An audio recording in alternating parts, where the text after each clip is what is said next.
Assalamu alaikum wa rahmatullahi wa barakatuh. This is Najwa Husseini with Azadi News. ICJ urged to make Rohingya genocide report public. Internet blackout in Arakan enters second year. Rohingya children at growing risk of trafficking in coronavirus outbreak.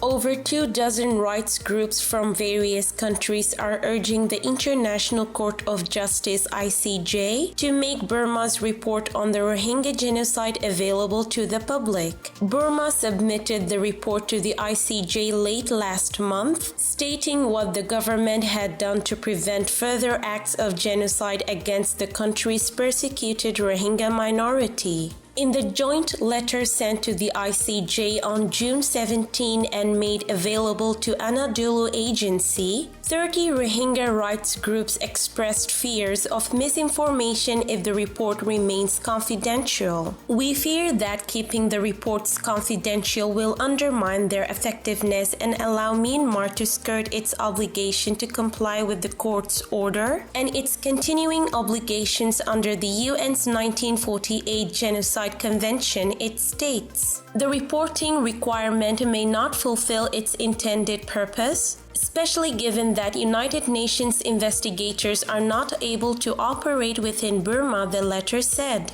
It warned that misinterpretation may arise even among the Rohingya people if the report was not made public.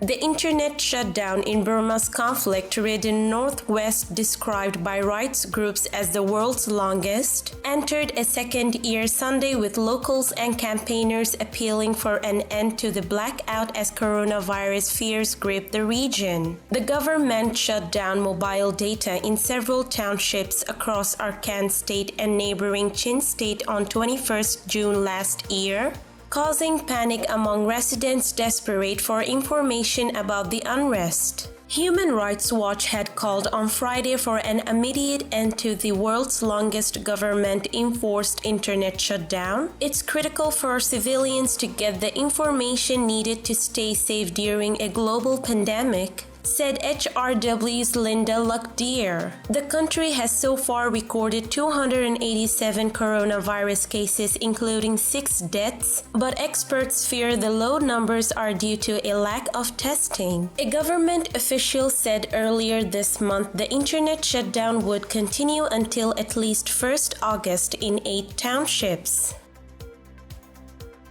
Amid worsening socio-economic conditions caused by coronavirus, the Rohingya children living in the world's largest refugee camp in Cox's Bazar face heightened risk of violence, including child trafficking, child labor, and child marriage, child rights organization ADUCO said. More than 42 Rohingyas have been infected and 3 have died of coronavirus in the refugee camps. However, ADUCO says that these are conservative figures, highlighting that numbers could be much higher. It says accurate information about the illness and measures to prevent its spread is failing to reach most people in the camps. We need to understand that Rohingya children in the refugee community were already facing various forms of violence and safety risk due to the desperate living conditions in the camps, said Matiur Rahman, ADUCO Cox's Bazar Emergency Response Head of Mission, in a statement. To protect children and adolescents from further safety risks, ADUCO will implement an information drive to disseminate COVID-19 prevention and response information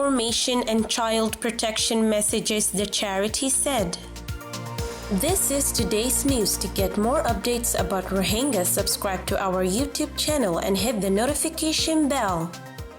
Visit our website azadinews.org and follow our social media accounts. Wassalamu alaikum wa rahmatullahi wa barakatuh.